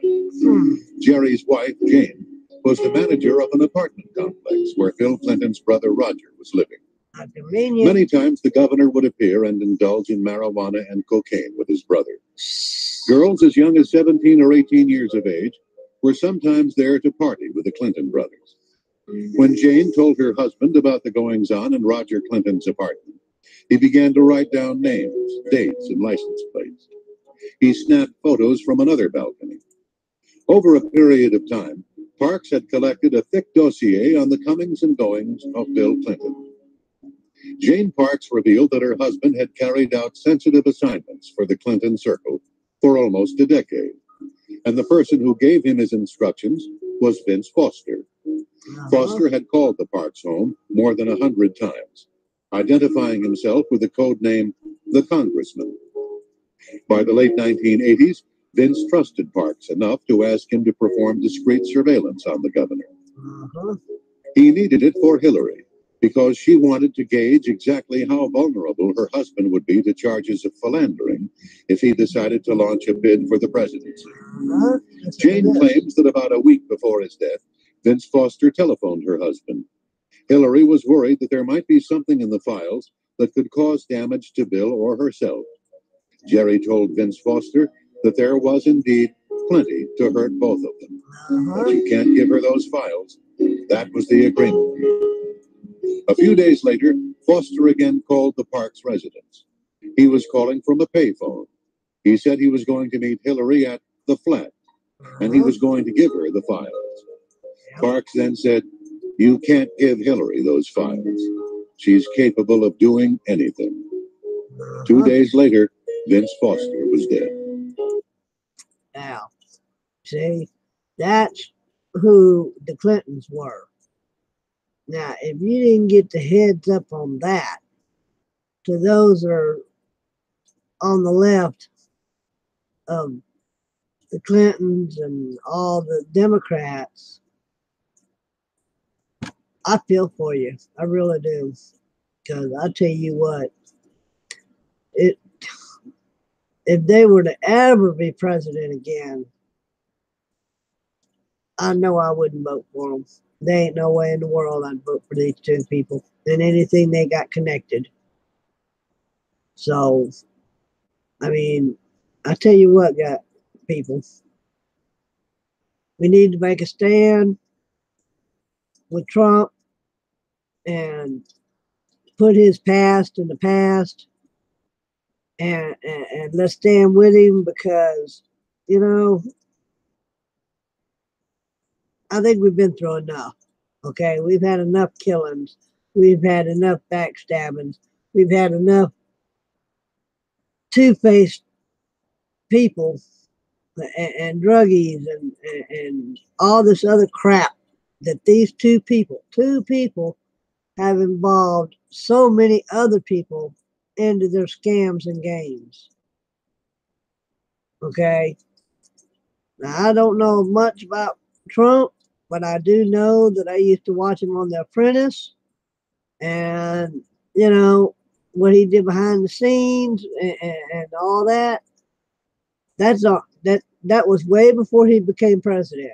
We need to focus on what he does now as president, because I do not believe that he could get anywhere close to these two people, Hillary and Bill Clinton, and what they've done, what he do in office. I mean, you know what I'm saying? With what he has done so far in office compared to what these two people done in office, I put Trump hands down, man. I mean, thumbs up, hands down, you know, because, you know, comes a time in life when you have to face the truth and face the facts and call a spade a spade. And these two are worse than the spade. They're the devil themselves. They were in it for themselves, nobody else, nothing else mattered. They didn't care about anybody else but themselves. And as much as I have put on this video about them, if you can't see it, then you need to take them rose-colored glasses off, because it's a done deal. And if these two don't go to jail, get some kind of I don't know, some kind of justice on them. I don't know what I mean. It just don't make no sense. That they are people just like me and you. If me and you, or me or you, would have done anything close to what they've done, we'd be under the jail. We wouldn't even make it to the jail. We'd be gone. History, not a zippo. So anyway, that's my take on how this all happened. And it really is sickening to the core that two people can do as much as they've done and get away with it. It ain't right. It ain't fair. It ain't justice.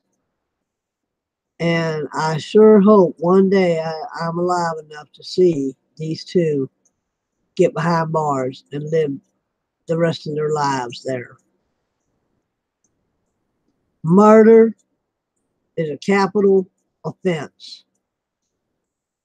And that's what these two people have done, one way or another, through other people or themselves.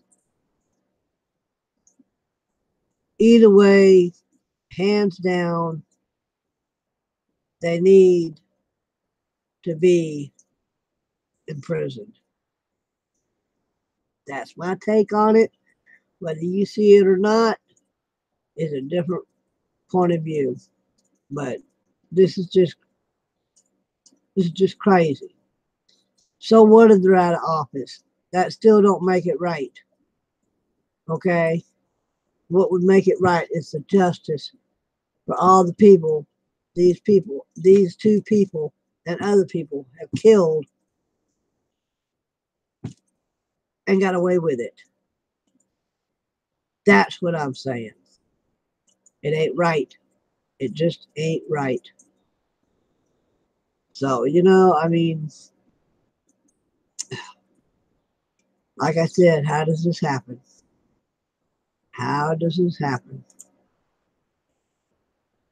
It just don't make no sense to me. No matter how you look at it, it's just not right. So I'm going to kill this in a few minutes, and maybe you can leave a compliment or reply or something, I mean, a lot of people ain't into politics, but I tell you what, this goes beyond politics. This is people's lives, our lives, your life, your family's life, your you name it. It's everybody's lives.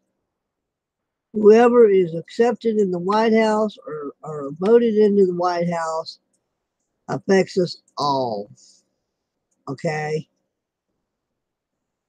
So this is why we need to pay more attention to what's going on in the White House.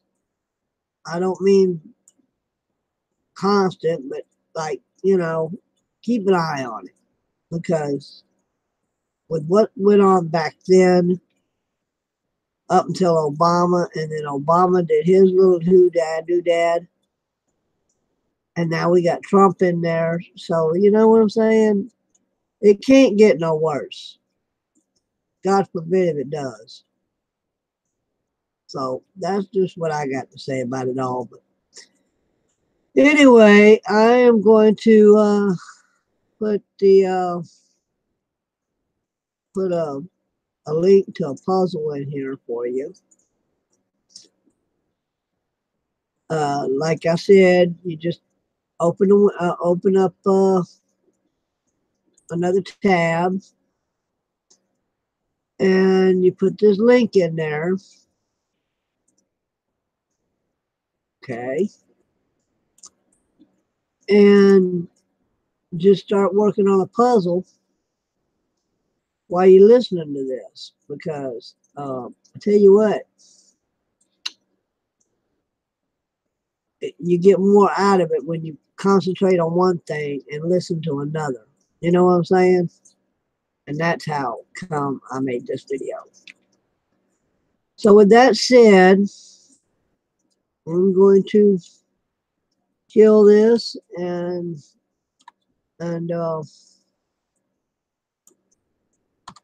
hopefully I'll hear something back from somebody. And I will leave the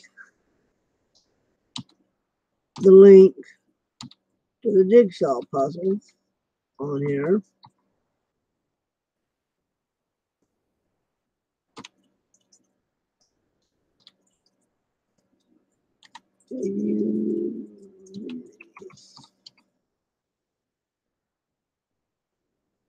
And then I will more likely leave the two links off the two videos I'll let you listen to. So for now, I will talk at you later. And you guys have a good day. Till then, toodaloo, buckaroo.